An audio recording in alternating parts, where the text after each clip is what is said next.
2021년 3월 두 번째 주 가정예배 그리스도의 높아지심입니다. 사도행전 17장 31절 말씀. 이는 정하신 사람으로 하여금 천하를 공의로 심판하실 날을 작정하시고 이에 그를 죽은 자 가운데서 다시 살리신 것으로 모든 사람에게 믿을 만한 증거를 주셨음이니라 하니라. 아멘. 오늘은 소요리 문답 21번째 시간 그리스도의 높아지심입니다. 소요리 문답 21문에서 제28문까지는 그리스도론에 대해 다루고 있습니다. 예수 그리스도께서 어떻게 한 인격 안에 두 본성을 가지고 계신지, 완전한 하나님이시면서 완전한 인간의 모습을 어떻게 성육신하셨는지, 또 그리스도의 사역에 대해 선지자, 제사장, 왕의 직분에 대해 우리가 상고해 봤고요. 이 직분들을 감당하시기 위해 하나님의 아들로서 이 땅 가운데 어떻게 낮아지셨는지, 오늘은 또 그렇게 낮아지신 예수님께서 어떻게 높아지셨는지 함께 말씀을 상고하겠습니다. 소요리 문답 28번째 질문입니다. 그리스도가 높아지셨다는 것은 무슨 뜻입니까? 함께 읽을까요? 그리스도가 높아지신다는 것은 그가 3일 만에 죽은 자들 가운데서 다시 살아나시고 하늘에 오르시어 아버지 하나님 우편에 앉아 계시다가 마지막 날에 세상을 심판하러 오시는 것입니다. 지난 시간에 우리 함께 말씀을 나눈 것은 그리스도의 낮아지심의 4단계입니다. 이 땅 가운데 육신을 입으시는 성육신, 또 생애를 살아가시면서 당하신 고난들, 또 십자가에서의 처절한 아픔과 고난에 낮아지셨고 하나님의 아들로서 죽음을 경험하시고 장사 지내심이 그리스도의 낮아지심의 4단계입니다. 이렇게 낮아지신 예수님의 이것으로 끝난다면 우리의 구세주가 되실 수 없습니다. 이제 그리스도께서는 우리의 구주가 되시기 위해 다시 높아지시는 4단계를 거치게 됩니다. 먼저 이 땅 가운데 부활의 첫 열매가 되셨고, 그런 다음에 40일 동안 이 땅에 계시다가 승천하셨으며, 승천하셔서는 하나님의 보좌 우편에 앉으시고 마지막으로 다시 이 땅 가운데 오시는 재림의 단계를 통하여 그리스도께서는 높아지십니다. 먼저 부활을 보실까요? 부활하신 그 몸은 실제적인 몸입니다. 영으로만 부활하신 것이 아니라 실제 우리의 몸을 가지고 거룩한 생명을 담으시는 거룩한 몸으로, 실제 몸으로 부활하셨다는 겁니다.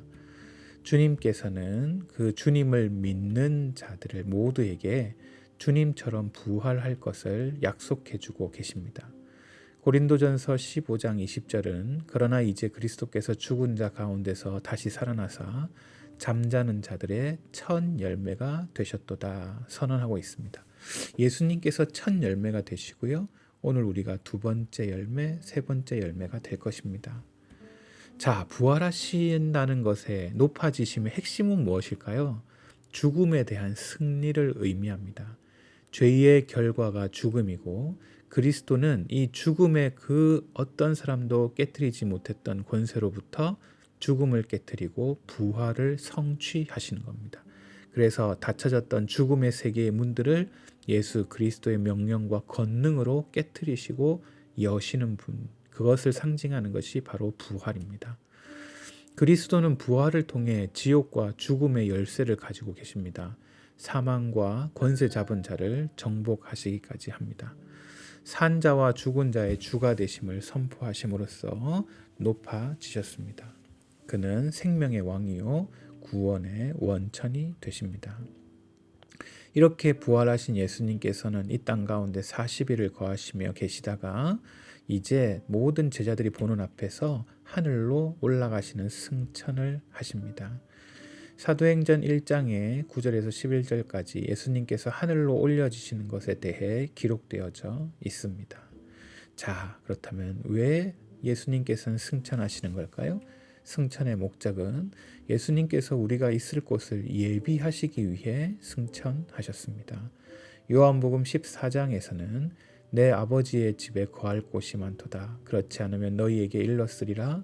내가 너희를 위하여 거처를 예비하러 가노니 가서 너희를 위하여 거처를 예비하면 내가 다시 와서 너희를 내게로 영접하여 나 있는 곳에 너희도 있게 하리라.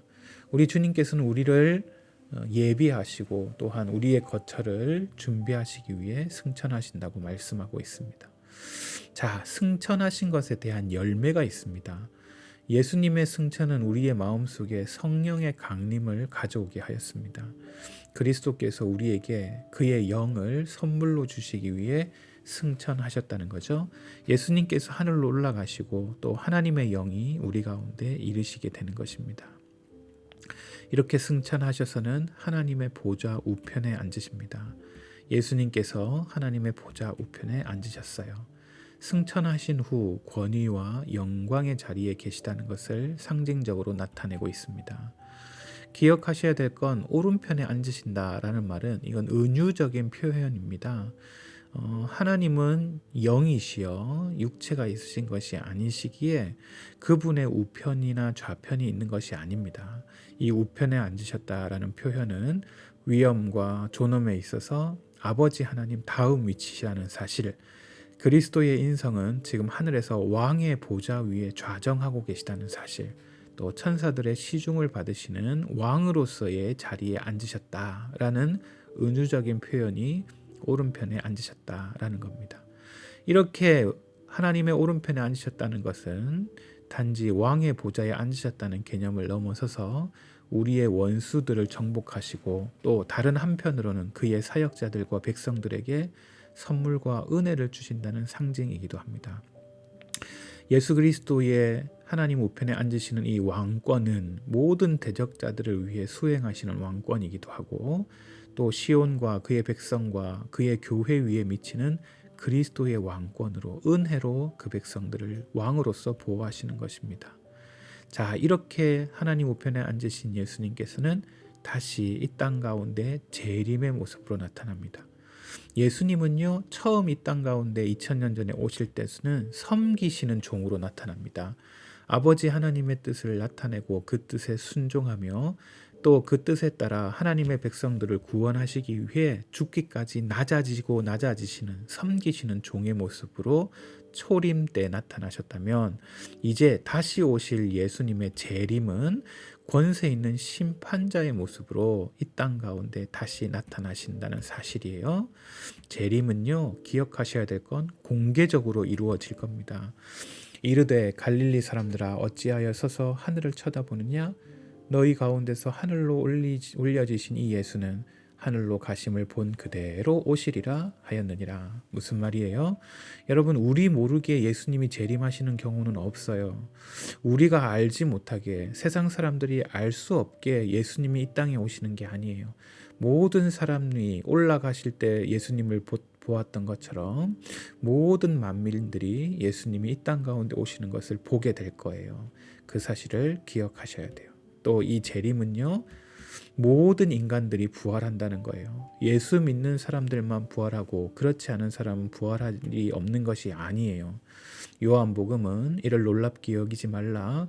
무덤 속에 있는 자가 다 그의 음성을 들을 때가 오나니 선한 일을 행한 자는 생명의 부활로, 악한 일을 행한 자는 심판의 부활로 나오리라. 선하든 악하든 하나님의 은혜 아래 살았든 저주 안에 살았든 모두 다 부활하게 될 것이고, 그 부활한 자들이, 선한 일을 행한 자들은 생명의 부활로 하나님의 나라로 영접될 것이지만, 악한 일을 행한 자는 그 부활이 고통이고 심판의 부활이 되어 지옥의 열매를 얻게 될 거예요. 또한 예수님의 재림은 살아있는 성도들에게는 은혜의 부활이 된다는 거죠. 데살로니가 전서에 그 후에 우리 살아남은 자들도 그들과 함께 구름 속으로 끌려 올려 공중에서 주를 영접하게 하시리니 그리하여 우리가 항상 주와 함께 있으리라. 예수님이 우리가 살아 계시는 동안 이 땅 가운데 오신다면 공중으로 우리가 끌어올려져 주님을 영접하게 될 거라고 성경은 이야기하고 있어요. 이걸 휴거라고도 이야기하죠. 예수님이 다시 오시는 것, 오셔서 도대체 무엇을 하실까요? 공의로 세상을 심판하실 거예요. 산자와 죽은 자 모두를 심판하실 거고요. 모든 대적들을 완전하고 완벽하게 물리치실 것이고 그의 판결과 선고는 절대적인 선의 기준으로 이루어질 거고요. 그 누구도 변명하지 못하게 만드실 거고요. 죄인 스스로 자신이 영벌받아 마땅하다는 것을 알게 되는 시간이 바로 이 심판의 시간이 될 거라는 거예요. 자, 예수 그리스도의 높아지심을 우리가 어떻게 실천할 수 있을까요? 그리스도의 낮아지심, 이것은 하나님의 손길로 높아지심으로 변경되었어요. 예수님이 이 땅 가운데 낮아지고 낮아지셨기에 하나님께서는 그를 높이시고 더 높이셨다는 거예요. 주님은 십자가에서 죽기까지 복종하시면서 구속사역을 완성하시며 낮아지셨어요. 그래서 그 주님을 우리 하나님께서 높아지도록 인도하신 거죠. 그리스도의 낮아지심과 높아지심을 기억하게 될 때 구속사를 이어가는 오늘 우리 성도들에게는 한없는 위로가 돼요. 왜? 이 땅 가운데 우리의 낮아짐은 그리스도의 낮아짐을 생각하게 하고 또 우리가 높아지지는 않았으나 그리스도께서 높아지셨던 것처럼 오늘 우리 또한 높아질 것으로 알고 위로받고 소망을 품고 이 땅 가운데 살아가는 거예요. 우리가 이 땅 가운데선 낮아지나 하나님의 나라 앞에 높아지는 영화로운 모습으로 변화될 것이라는 위로를 받고 소망을 가지며 이 땅을 살아가는 것이 중요합니다. 두 번째 실천할 것은 겸손이에요. 하나님은 교만한 자를 물리치시고 겸손한 자를 세우십니다. 구약 성경 사무엘에 보면 사울왕이 나타납니다. 스스로 겸비하였을 때 하나님께서는 그를 이스라엘의 초대 왕으로 삼으셨어요. 그러나 골리앗을 대항하여 믿음으로 승리한 어린 다윗에 대해 여인들이 사울이 죽인 자는 천천히요 다윗이 죽인 자는 만만이라는 이야기를 듣고는 그만 그 겸손한 마음을 잃어버리고 상실하고 말았어요. 그랬더니 그의 마음을 악한 영이 지배하게 되고 결국 하나님으로부터 버림받게 되는 일이 벌어지게 됩니다. 기억하셔야 돼요. 젊은 자들아 이와 같이 장로들에게 순종하고 다 서로 겸손으로 허리를 동이라. 하나님은 교만한 자를 대적하시되 겸손한 자들에게는 은혜를 주시느니라 라고 말씀하시는 거예요. 생각해 보십시다. 첫 번째, 그리스도의 높아지심의 4가지 단계를 말씀해 보세요. 두 번째, 예수님께서 하늘로 올라가신 목적은 무엇입니까? 세 번째, 예수님께서 어떤 모습으로 재림하실 것입니까? 생각해 보시고 정리하시고 말씀을 나눠 보세요. 그리스도의 높아지심을 통하여 오늘 우리가 소망을 갖고 주님께서 하나님으로 인하여 높아지신 것처럼 오늘 우리가 이 땅 가운데 겸손함으로 낮아지고 하늘의 소망을 품는 사랑하는 성도님들 되시기를 축복합니다. 우리 하나님의 평화가 사랑하는 성도님들의 가정 위에 함께 하시기를 주님의 이름으로 축복합니다.